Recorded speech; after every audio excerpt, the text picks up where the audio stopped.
Good day, everyone, and welcome to the Clinical Bacteriology 211 lab session.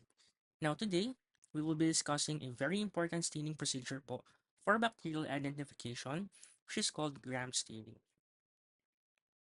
Okay, so what is the gram staining procedure? So the gram staining procedure is discovered by Hans Christian Gram in 1884, and this is one of the most crucial staining techniques in microbiology. It is almost always the first step to perform, for the identification of bacteria. Now, it is a type of differential staining procedure that distinguishes bacteria into two major groups. So, these two major groups is your gram-positive and gram-negative bacteria. And the basis of differentiation of this type of staining procedure is it distinguishes the different bacteria when it comes to its affinity of its bacterial cell wall to certain dyes. Okay, so let us first have a review. What is the bacterial cell wall and its biomolecular components? Now, gram staining is based again on the ability of bacterial cell wall to retain the crystal violet dye during solvent treatment. Now, the cell walls of gram-positive microorganisms and gram-negative organisms have both components of peptidoglycan layer. As you can see here, gram-positive bacteria have a thicker or higher peptidoglycan layer and lower lipid content than the gram-negative bacteria. Now, bacterial cell walls are stained by the crystal violet, and usually the crystal violet, which is a type of cationic dye, permeates this type of peptidoglycan layer, which is a type of carbohydrate layer, and the permeation of the dye, determines the type of cell wall the bacteria has. Now, the outer membrane naman of gram-negative bacteria, as you can see here, it is a type of a lipid bilayer. Now, take note that lipids are completely soluble in alcohol. That's why in the process of the gram staining procedure, the application of a decolorizer or an alcohol decolorizer can no can s- uh can wash away this outer membrane layer and then helping in the differentiation of these two general type of bacteria. Okay, let us now see the gram stain components. So your gram stain procedure employs different types of dye. So it has a two types of dye, which is the primary dye and the secondary dye or the counter stain. The primary dye used is your crystal violet, which is a type of cationic dye. And sometimes it can be substituted by gentian violet or methylene blue, which is equally effective. Now, the microorganisms that retain the crystal violet iodine complex appears purple-brown under microscopic examination. Now, next component naman of the gram stain um, reagent is your grams iodine.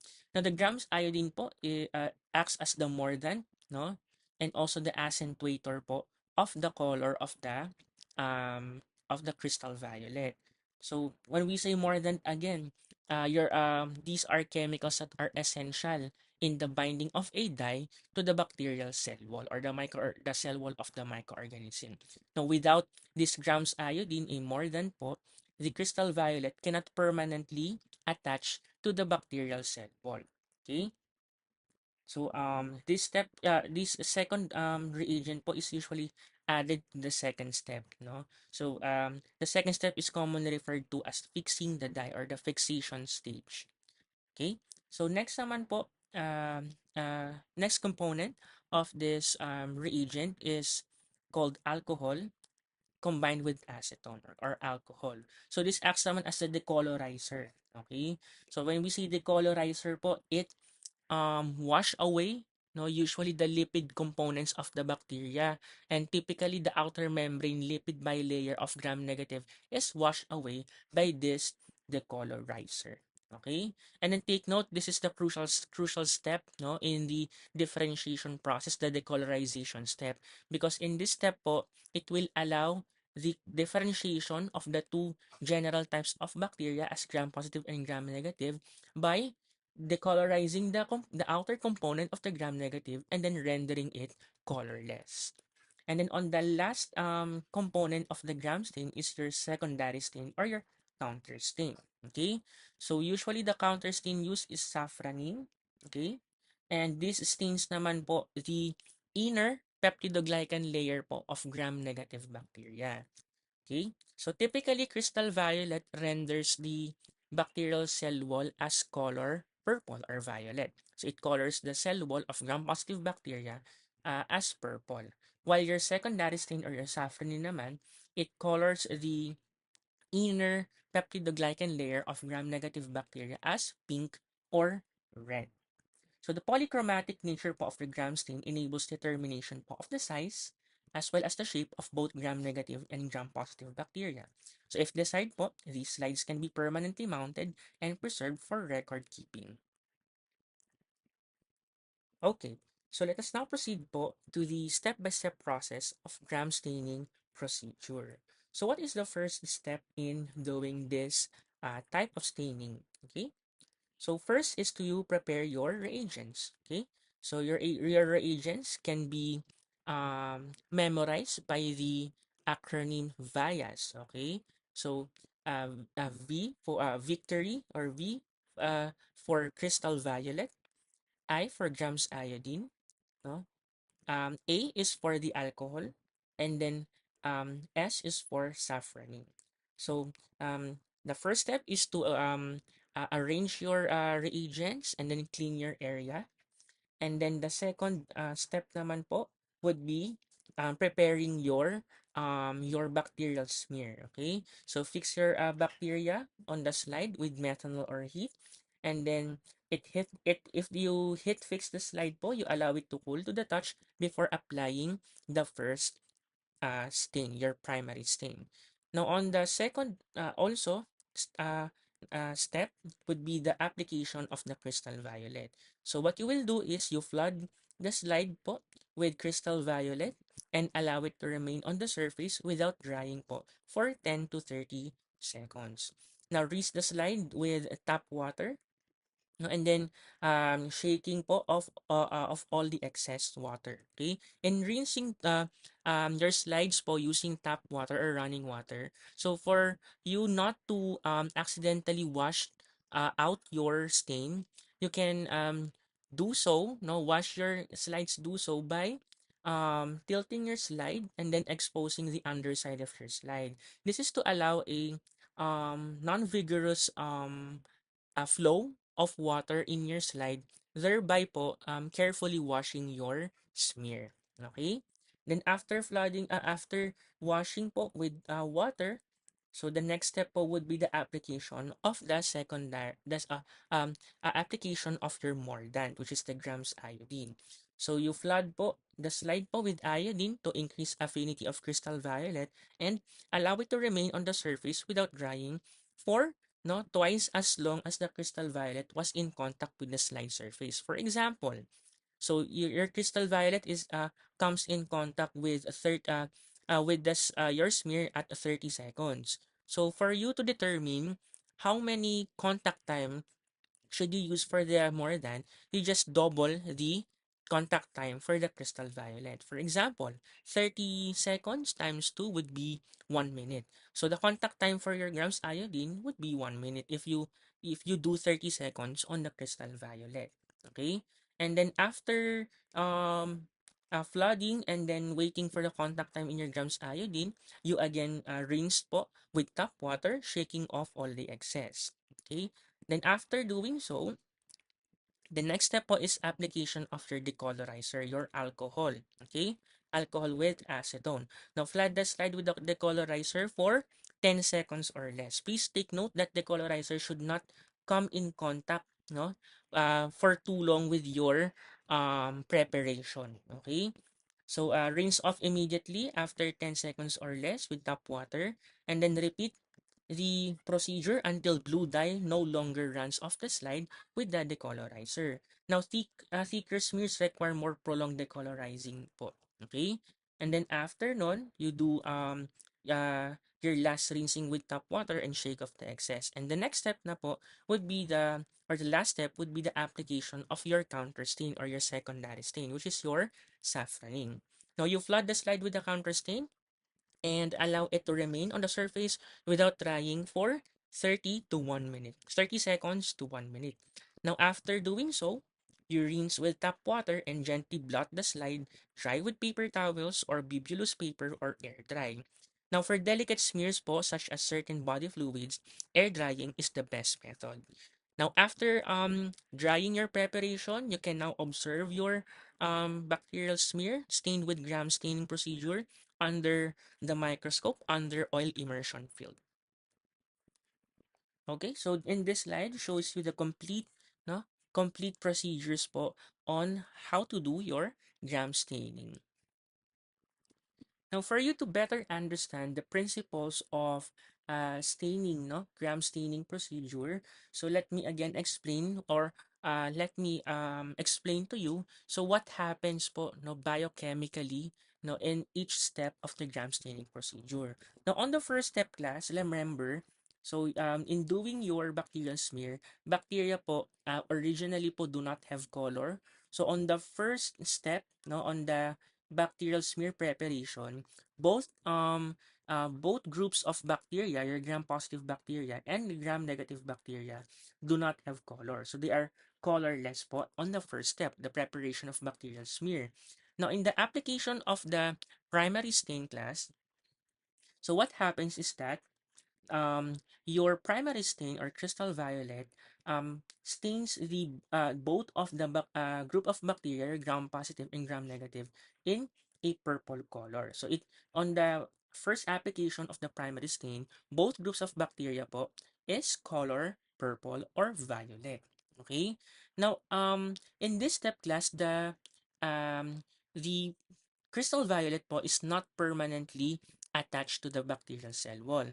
That's why on the next step po, the application of the mordant or grams iodine is necessary po for the attachment, okay? Permanent attachment of the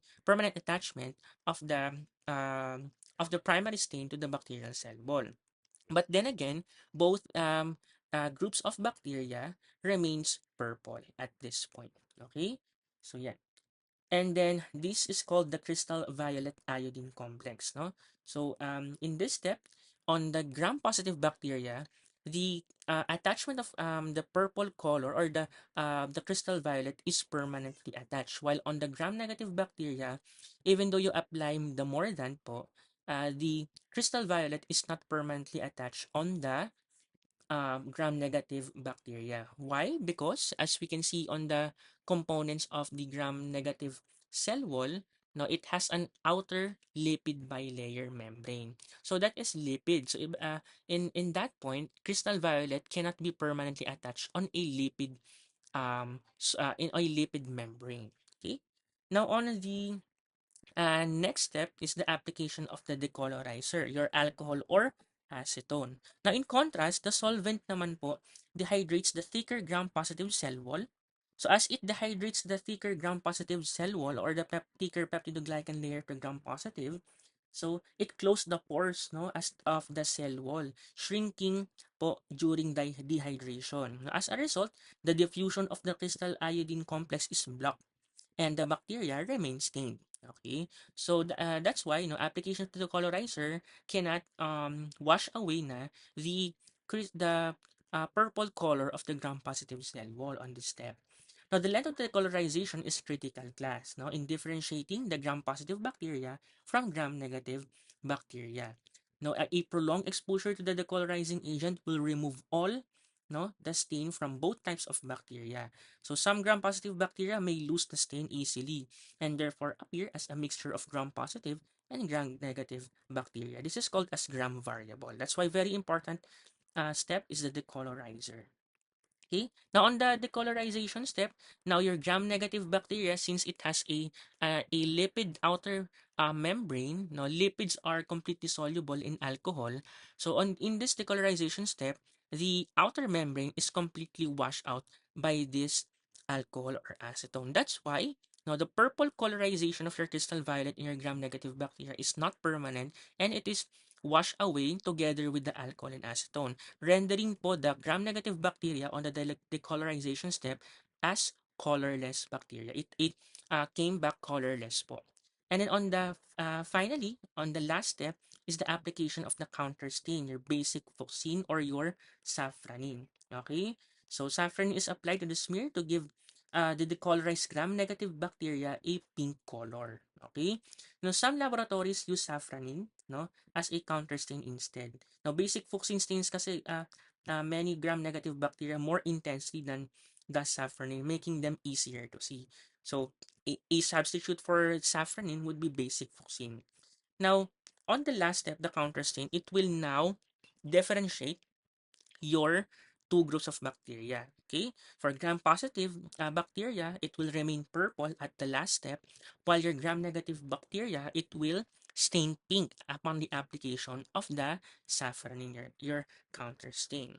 So please take note, class, that some bacteria po which are poorly stained by safranin, such as your Haemophilus species, Legionella species po, and some anaerobic bacteria are readily stained by basic fuchsin but not safranin. So that's why some laboratories rin po uses basic fuchsin instead of safranin. Now, the polychromatic nature of the gram stain enables determination of the size, the shape, no, and both gram-negative bacteria, gram-positive and gram-negative bacteria, as we said earlier. Okay, on the last part of our discussion is the reporting of gram staining. Okay, so how do we report um, our gram stained smears? No, so usually, class, we report po typically the gram staining reaction of the bacteria in question and also the basic size, shape, no, and arrangement of the bacteria. Okay, so but sometimes, class, we report po clinical specimen when we do direct microscopy. So in other cases po kasi we directly do bacterial smear coming from the clinical specimen. So we usually do that to determine po if the clinical specimen is adequate for adequate to be accepted for testing, or if it is a good quality specimen. Okay? So if it in case that we need to report po the clinical specimen, or the direct microscopy, we usually quantitate organisms and the cells po in the specimen. So as we quantitate organisms po and the cells in your specimen, we usually po semi-quantitation methods. So we do um numerical po and um, adjective type of reporting. So as you can see here, this would be the methods to report po the semi-quantitatively the number of the organism in your specimen. So we can report it as rare, no? Or 1 plus, few or 2 plus, moderate or 3 plus, and many for 4 plus. So if in case we cannot count the organisms because it is too many to count, we can report it as TNTC, or too many to count. Okay? So we report rare if there would be fewer than 10 identified organism in the whole smear. So it is reported as rare. So when we count naman 3 to 5 bacteria per oil immersion field, we can report it as few, or 2 plus. If we count 6 to 10 bacteria per oil immersion field, we can report it as 3 plus, or moderate. And lastly, no, we can report naman um, many, no, if we count bacteria, 10 to 20, no, per oil immersion field. If it's beyond 20 and it is cannot be countable na, we can report it as too numerous to count, or TNTC. And then if we happen to not observe any bacteria or presence of bacteria in the whole smear, we can report it as none. Okay? So, when it comes to quantitation naman po of cells, no, we do quantitation of cells po to see if the specimen po is adequate for testing. For example, on your sputum, okay? So, the number of white blood cells and epithelial cells is important to see if the quality of the specimen po submitted to the laboratory is okay for testing. Okay? We usually we usually count, no, or we usually accept specimen if has a higher count of white blood cell compared to your epithelial cells. Okay? So how do you count po? So same goes with the quantitation of organisms. We do reporting as none, rare, few, moderate, or many, or two numerous to count. No, and then we count usually the number of cells. Okay, if the specimen do not have any presence of cells, we report it as none. One plus or rare, we report it if there will be fewer than two per low power field. So you notice here, no, if we count cells, um, we usually observe it or count it in a low power field or low low power objective. Now, while organisms like bacteria naman is reported under oil immersion field. Now, we report naman po cells no as few or 2 plus if we count 2 to 10 cells per low power field. 10 to 25 cells per low power field report it as moderate or 3 plus, and 25 or greater per low power field we report it as many or 4 plus. Okay, so that would be the end of our discussion.